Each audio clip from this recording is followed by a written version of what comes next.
Assalamualaikum warahmatullahi wabarakatuh. Belajar kembali ya di channel Baris Kode bersama saya Hadi Nasution. Kita lanjutin materi Java dasarnya. Sekarang kita udah ada di materi input.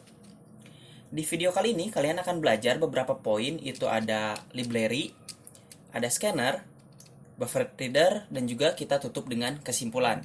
Langsung saja ke poin yang pertama, yaitu library. Jadi Java itu sudah menyediakan 3 kelas untuk dapat kita gunakan agar kita dapat membaca atau menerima input dari user ataupun dari keyboard ya. Kelas itu antara lain ada kelas scanner, ada kelas buffer reader, dan juga ada kelas console. Hanya untuk kelas console ini kita nggak akan pelajari ya, kita nggak akan pakai karena kelas ini hanya berjalan di lingkungan konsol, which is itu kayak CMD, terminal ya, atau command prompt gitu.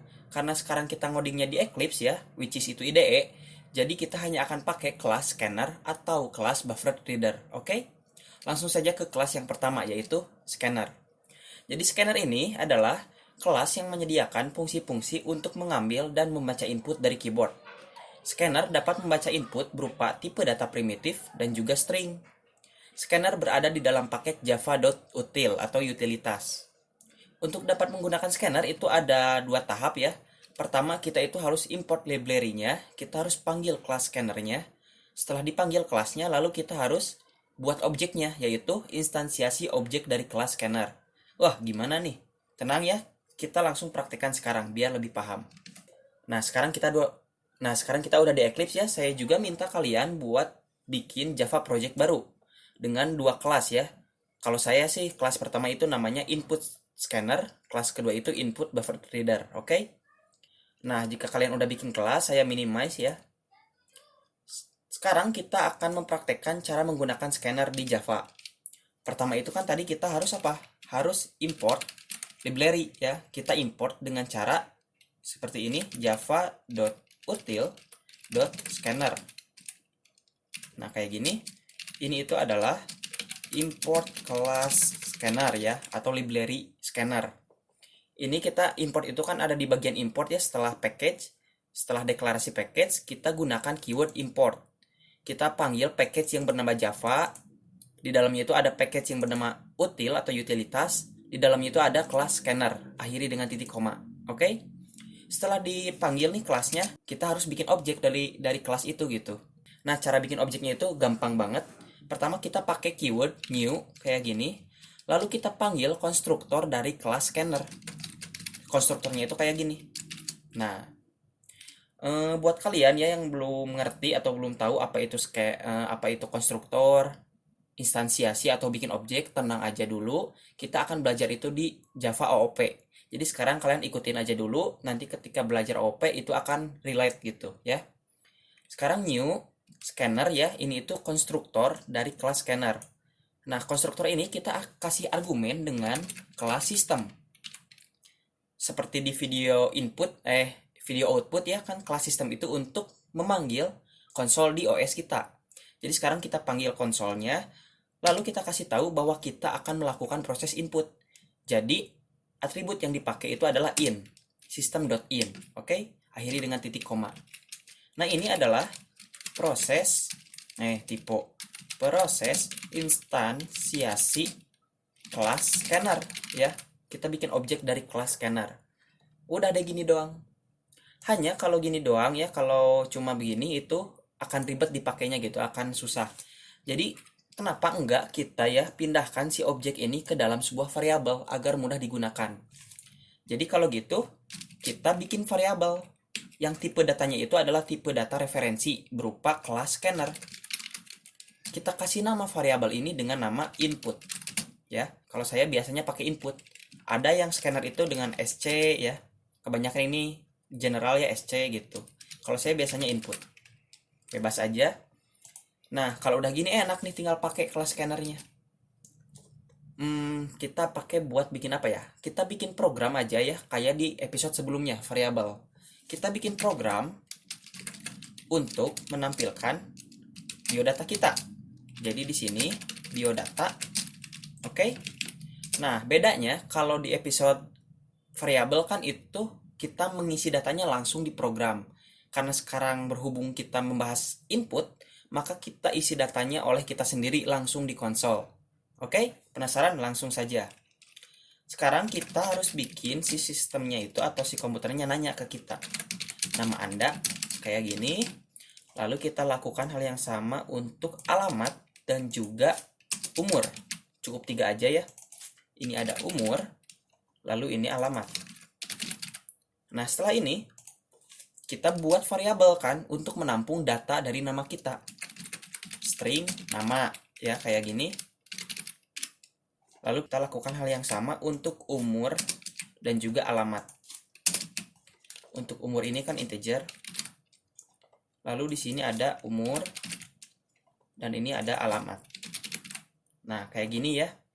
Setelah gini, bagaimana cara memasukkan input? Jadi ya, si variabel input ini kita masukkan sebagai nilai dari variabel yang akan ditampungnya nanti. Kalau kasus ini kan kita nama ya. Jadi si variabel nama ini kita isi dengan variabel input. Dengan input. Nah, kayak gini ya.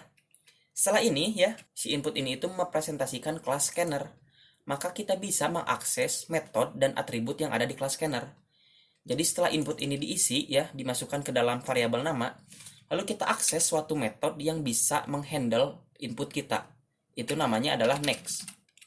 Metode next ya. Nah, udah ada gini doang.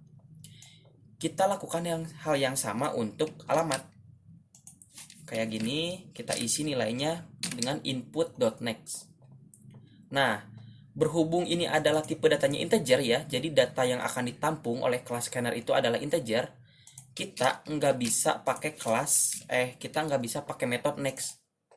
Metode yang digunakan untuk integer itu adalah next int int gitu, i-nya besar.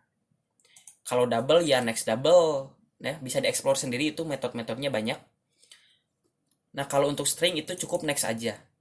Ya, udah nih kayak gini. Sekarang kita save, lalu kita jalankan dulu. Nama Anda, Hadi, keceplosan. Baris kode, umurnya itu 7 tahun ya channel ini. Alamatnya itu di Cimahi. Nah, udah beres. Si data-data ini sudah disimpan di RAM kita ya, di penyimpanan sementara gitu. Sekarang kalau cuma gini doang kan gak asik, kita tampilkan langsung datanya. Maka dari itu, ini kita nggak pakai ln aja ya biar lebih rapi. Ini juga sama. Nah, maka dari itu kita kasih sekat dulu, kita kasih pembatas kayak gini, lalu kita tampilkan namanya. Nama sama dengan plus nama ya kayak gini. Copy paste untuk umur dan juga alamat.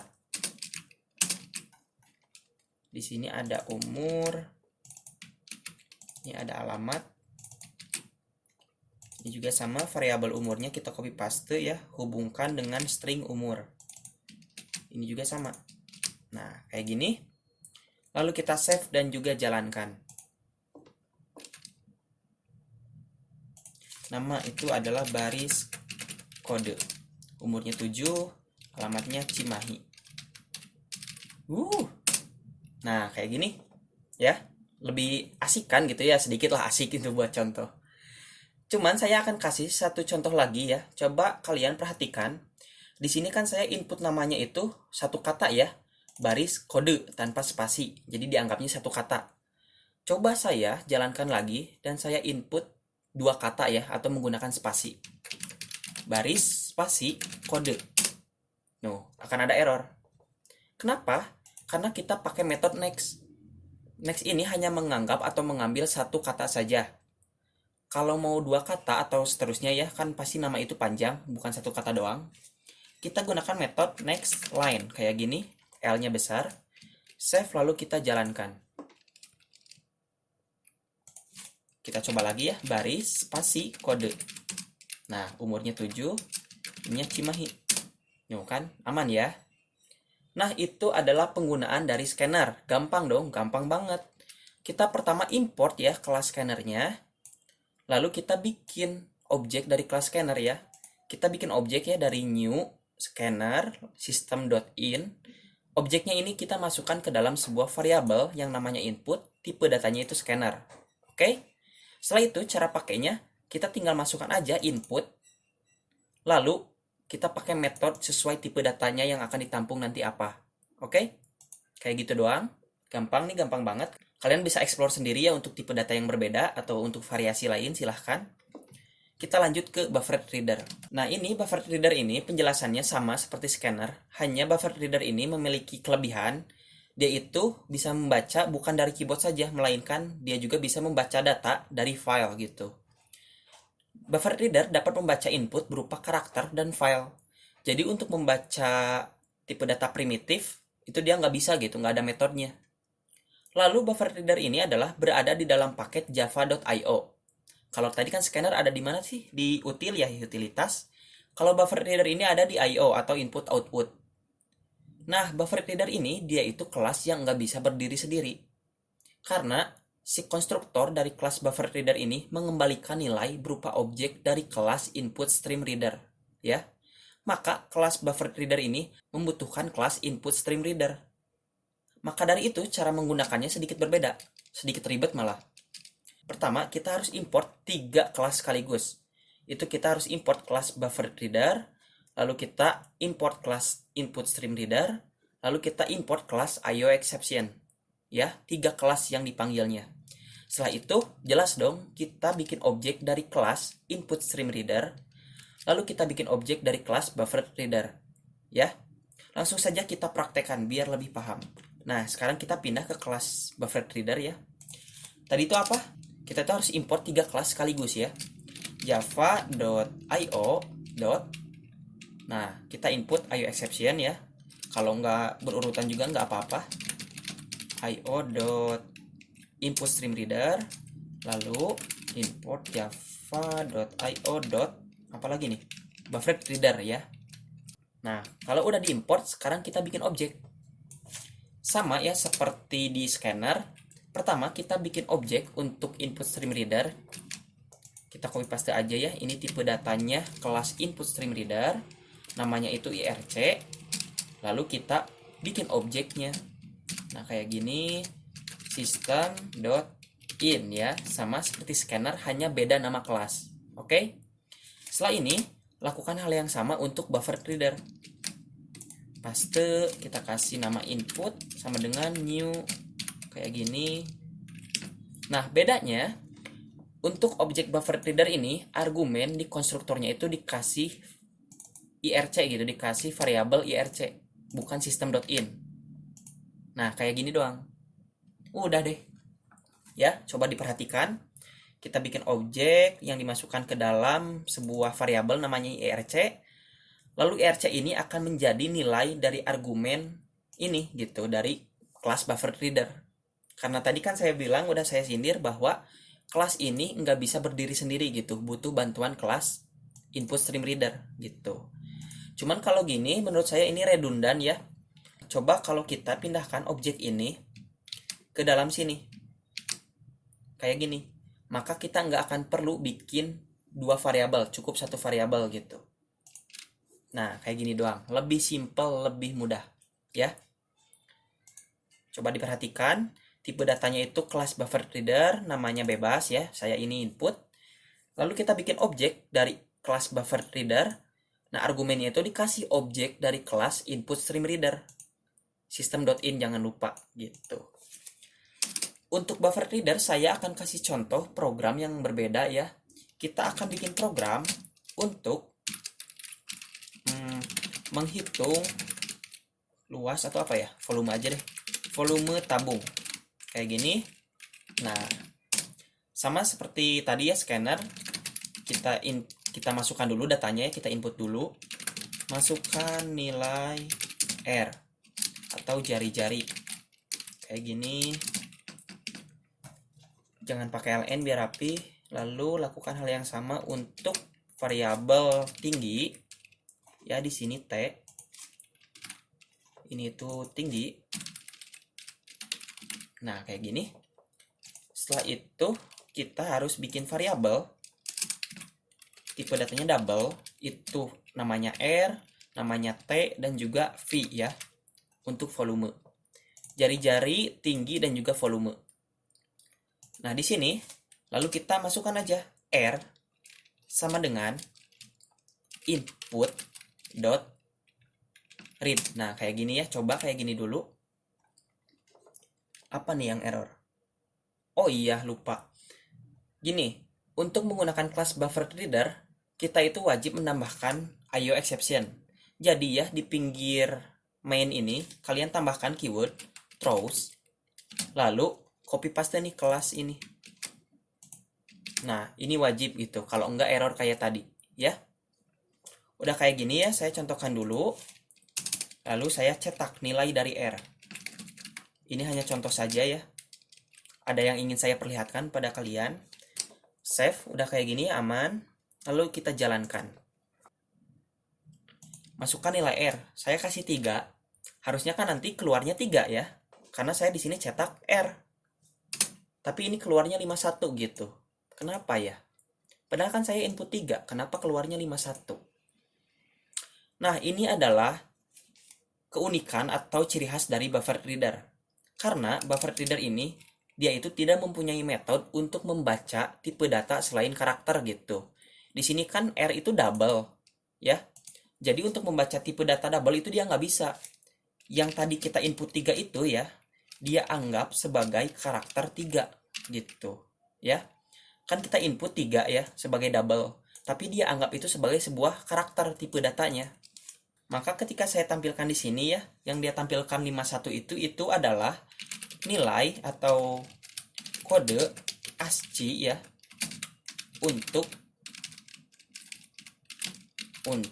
karakter 3 kayak gitu. Dapat dipahami gak? Kan tadi saya itu input ya 3 yang dimasukkan ke dalam variabel R. Nah, lalu saya cetak variabel R.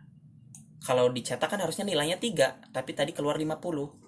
Karena kelas bufferedReader ini dia hanya membaca karakter per karakter gitu. Yang mau kita input integer, double, float, dia akan anggap sebagai karakter.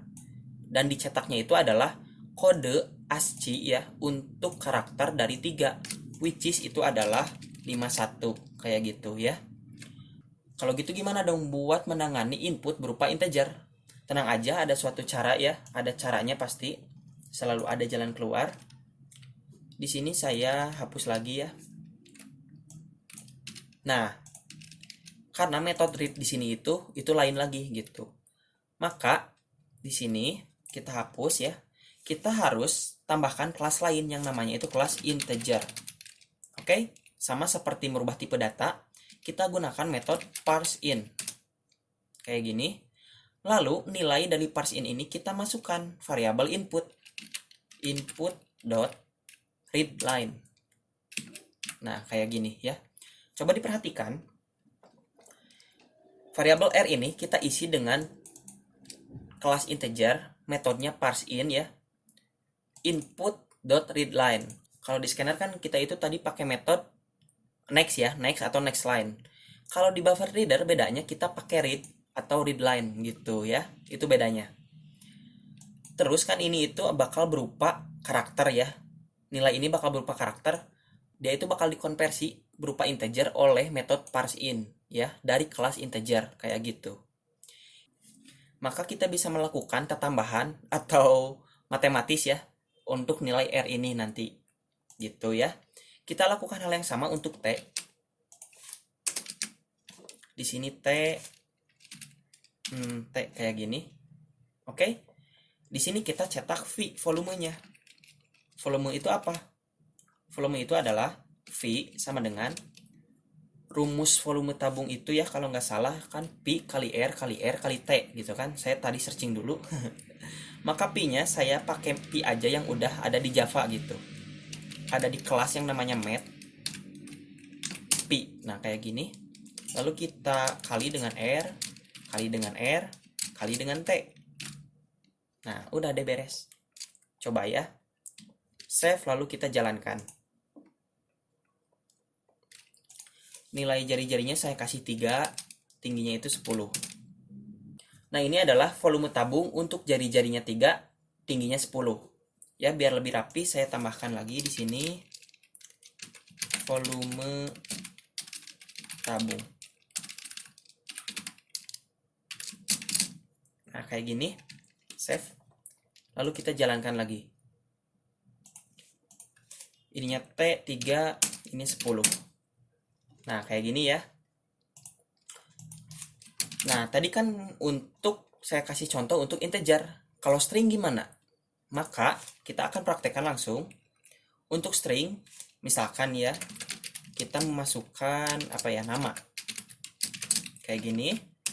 Maka di sini kita harus bikin variabel string nama ya. Nama.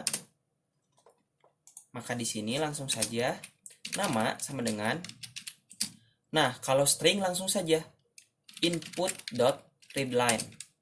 Nggak usah pakai integer parse gitu. Pakai ini itu untuk tipe data yang ditampungnya itu integer atau double. Kalau string itu langsung saja gitu. String karakter langsung saja seperti ini. Kayak scanner, ya. Maka di sini kita cetak syso nama Anda, kutipnya lupa. Nama Anda plus nama. Ya. Save lalu kita jalankan. Namanya misalkan Hadi, baris kode itunya 4, ininya 5. Nah kan keluar ya baris kode nilai volume tabungnya seperti ini gitu. Udah deh gitu doang untuk input ya, untuk kelas scanner dan buffer reader. Biar lebih mengoverview atau mengevaluasi, saya sudah sediakan kesimpulan di sini. Nah, ini kesimpulan untuk kelas scanner ya, bisa dicatat. Ini adalah kesimpulan untuk kelas buffer reader gitu ya. Terima kasih sudah mendengarkan, semoga bisa dipahami, semoga bermanfaat. Ya, sampai ketemu di episode selanjutnya. See you.